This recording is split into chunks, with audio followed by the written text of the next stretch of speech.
Amici bellini, buon martedì, insomma, perché ci sono tante cose di cui parlare dopo aver visto l'Inter schiantare la Lazio, e quindi sarà Napoli-Inter. Ha parlato ADL, è arrivato Popovic, parliamone.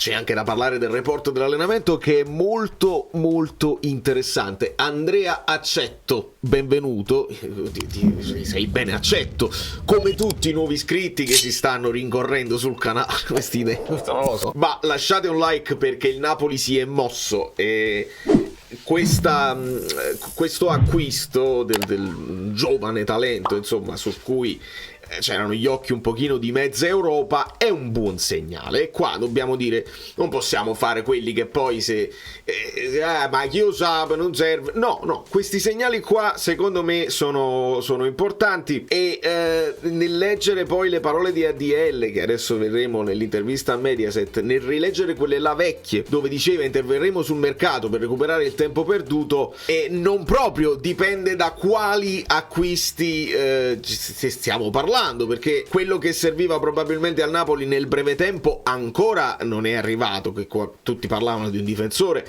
si parlava di un centrocampista, invece no, il Napoli sta facendo delle cose diverse. Andiamole ad analizzare. Allora, prima di tutto ci spostiamo per leggere le parole di De Laurentiis, poi segnaliamo, ringrazio Umberto e Valerio che stanno sul pezzo anche nel weekend. Arrivano i numeri ufficiali: Traoré sceglie il numero 8, Fabian Ruiz, all'epoca Jorginho, e quindi lo inquadriamo come numero a centrocampo. Inquadriamolo come numero a centrocampo, un centrocampista che però di sue caratteristiche è abbastanza offensivo. Io continuo ad inquadrarlo in una zona Zielinski, e lì secondo me dovremmo inquadrare anche Popovic, ma ci arriviamo.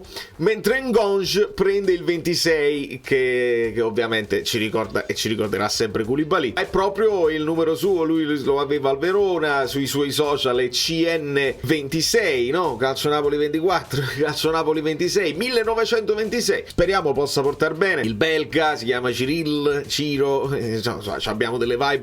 Io ho delle vibe molto importanti su Ngonge, speriamo che vengano confermate. Su Traoré dobbiamo ancora aspettare, perché il report dell'allenamento ci dice che appena arrivato in Arabia fa comunque personalizzato in campo, ci deve essere tutta una riabilitazione specifica particolare. Le parole di ADL sono interessanti perché dice: ha rilasciato un'intervista a Mediaset, io sono sempre stato convinto che il Napoli fosse un bel Napoli. Ovviamente dopo la vittoria con la Fiorentina si parla con più serenità, Poi bisogna dare tempo a Mazzarri. Interessante questa cosa che si dice sempre in ottica, perché dopo una vittoria tu puoi dire una cosa del genere, poi la vittoria l'abbiamo analizzata come è arrivata, però bisogna dare tempo a Mazzarri. Ogni allenatore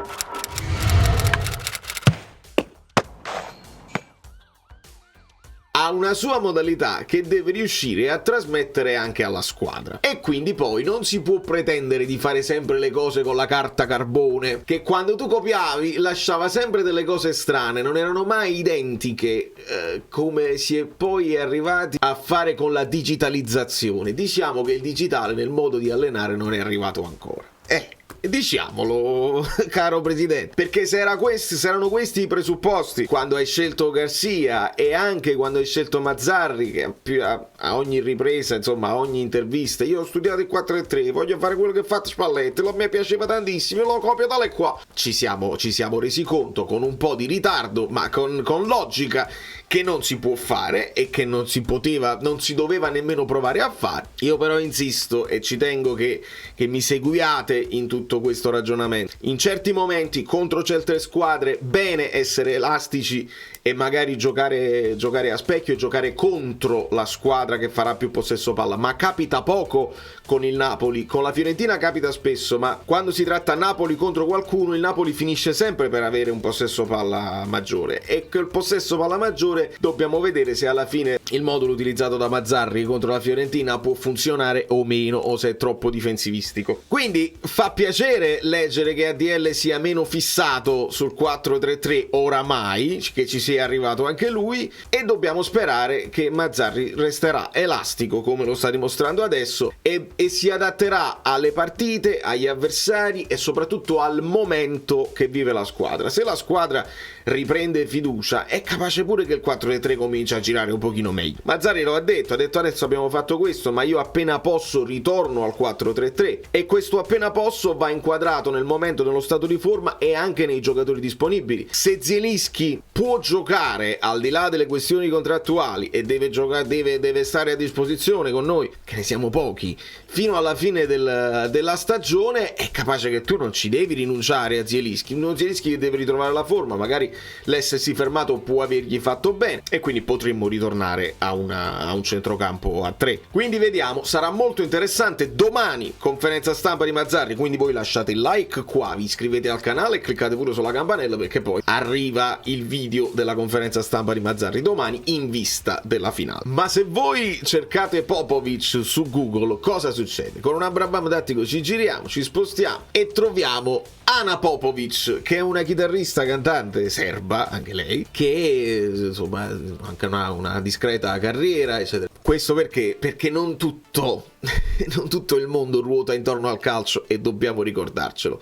E invece no, Matija Popovic, che viene confermato 1,93 m, su qualche sito portava ancora 1,87 m, ma probabilmente il ragazzo è cresciuto. Parliamo di un giocatore giovanissimo del 2006, quindi ha fatto da pochissimo 18 anni, tanti auguri Mattia, e si considera attaccante dalla mediana, insomma un centrocampista d'attacco. Se vedete qui lo schemetto, insomma lo puoi mettere sotto la punta, lo puoi mettere anche punta e lo puoi mettere anche esterno sinistro. Se però andiamo a vedere le statistiche di tutte le stagioni, abbiamo pochi dati, perché il ragazzo, essendo giovanissimo, la maggior parte delle partite le ha fatte con l'Under 17 del Partizan, quindi non abbiamo tantissimi dati. Io però ho guardato gli highlights che si trovano su internet e la considerazione sembra, se vogliamo paragonarlo con un giocatore, mi ricorda il modo in cui si muove, il modo in cui dribbla, mi ricorda un po' Ilicic, perché Ilicic grande tecnica, Ilicic mancino, lui è destro, però con una certa altezza, quindi si dinoccola con il suo 1,93 m e ha un buonissimo dribbling, ha una buonissima tecnica di base. Va inquadrato anche nell'ambito dei suoi avversari del momento, perché se giochi contro sedicenni, diciassettenni che sono magari non ancora sviluppati, piccolini, lui esce fuori e sembra veramente che stia giocando un professionista contro i bambini. Però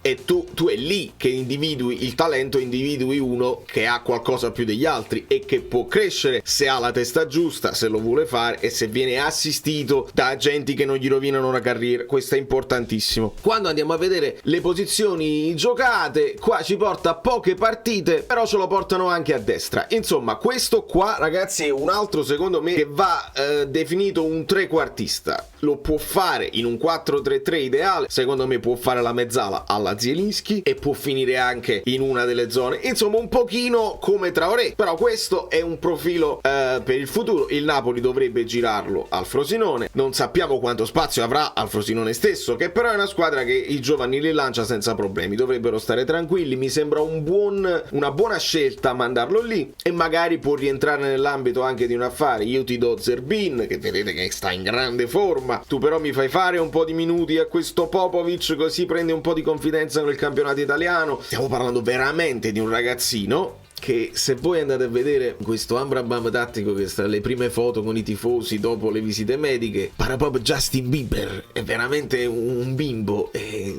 alto sì, perché è alto, ma proprio la faccia di un bambino. Va benissimo, non ci mettiamo a dire ma se il Bayern non l'ha preso, se il City non l'ha preso vuol dire che è scarso. Non è così. Alle volte il Napoli si inserisce nel momento giusto, vedi per esempio Kvara, c'erano gli occhi del mondo su Kvara, il Napoli lo ha fatto al momento giusto e adesso lo vorrebbero tutti. Quindi speriamo che il Napoli abbia anticipato la concorrenza, si sia mosso al momento giusto e abbia preso un colpo, insomma un ragazzo che magari nel futuro, ma parliamo tra qualche anno, insomma può diventare un'arma importante. Se poi andiamo a vedere il report dell'allenamento di oggi, prima di tutto a me mi piace sempre vedere i numeri dei pantaloncini dei giocatori che ogni tanto fanno degli scherzetti, può essere pure che li prendano a caso e non li scelgono, però vedete in questo momento Lobotka porta la maglietta 29 di Lindstrom porta il 25, alcuni invece rispettano, per esempio vedi Zerbin ha il numero suo come anche Rachman, mentre Ostigard c'ha il numero di Gulam, per esempio Raspadori con il 14 di Mertens, che poi è il numero di maglia di Nikita Contini. E vediamo, primo giorno di allenamento per Traoré, che ha fatto lavoro personalizzato in campo perché va riabilitato, quindi anche questo acquisto che può essere, che va valutato quest'anno per poi decidere se vale la pena di riscattarlo, e lui sceglie il pantaloncino numero 10. E personalità, può essere pure tutto a caso, ragazzi, però va bene, e va bene che stia già con i compagni, va bene che stia in Arabia con noi, che prenda confidenza, che conosca il mister e tutti, però non ci puoi fare affidamento per la finale. Probabilmente invece potresti fare affidamento su Ngonge e anche, e questo è importantissimo, su Cajuste e Mazzocchi, che hanno lavorato in gruppo, quindi quei fastidi che hanno avuto, che hanno portato poi alle sostituzioni anche importanti, perché se non si faceva al Mazzocchi Zerbin non entra. Personalizzato per Demme, che quindi non credo recupererà, e il bel sorriso di Traoré. Quindi noi ci avviamo a ragionare su questa finale, dentro o fuori, o la vinci o non la vinci. È una finale che il Napoli merita. È pure strano, no? Che la Supercoppa tu la devi giocare, la Supercoppa la giochi perché ti sei meritato l'anno prima di giocarla. Si dovrebbe giocare a fine anno, secondo me. Vabbè, però queste sono cose che sono idee tutte mie, insomma. Si potrebbe chiamare spalle fatti la Supercoppa che te la sei meritata tu, e ti richiami anche Kim per esempio, dovrebbero essere loro, e invece non funziona così. Un Inter che onestamente schiaccia sassi, e vedremo. Io stavo già organizzandomi con Gongia eccetera eccetera, ma dobbiamo vedere che tipo di formazione ci sarà. Io posso immaginare che se Zielinski è tutto a posto si recupera e gioca lui, io me la immagino così al momento. Poi vediamo se domani ci saranno altre cose, o se Mazzarri vuole confermare Mazzocchi e quindi continuare a giocarsela a specchio contro l'Inter, che però non è la Fiorentina. L'Inter, se ti gioca a specchio uomo su uomo nel 3-5-2 loro, noi sempre, ricordiamolo bene, 5-4-1, cioè 3-4-2-1, che è leggermente diverso, non abbiamo la doppia punta del 3-5-2. Quindi vedremo domani quali saranno le decisioni di Mazzarri, e godiamocela, insomma. L'Inter è forte. Arrivare, ecco, per una volta, ricordate quelle cose, vabbè, ma quello lì, il Napoli se la gioca col Milan tutto a posto in Champions. Per una volta arriviamoci da non favoriti, senza fare proprio senza scherzare e senza illudere i tifosi e senza prenderci in giro. Ci arriviamo da non favoriti e dobbiamo fare una partita dove speriamo di sorprendere gli avversari con atteggiamento, con forza, con voglia, con coraggio, e quello che viene.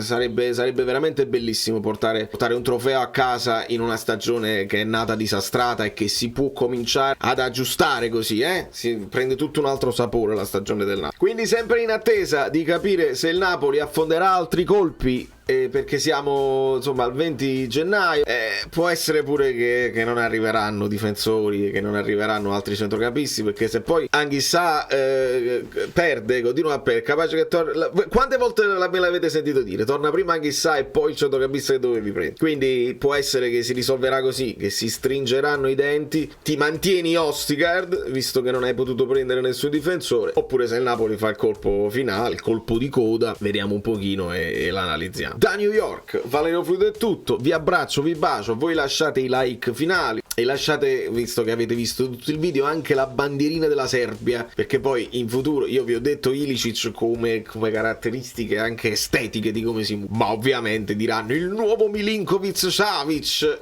andiamoci calmi con le parole, perché da quando quelli l'hanno chiamato Kvaradona l'hanno un pochino rovinato con la pressione. Kvara è Kvara, Popovic è Popovic, Nathan non è Thiago Silva, ma non è neanche Uvini, è andato a controllare, e in recupero anche lui. Forza, i like.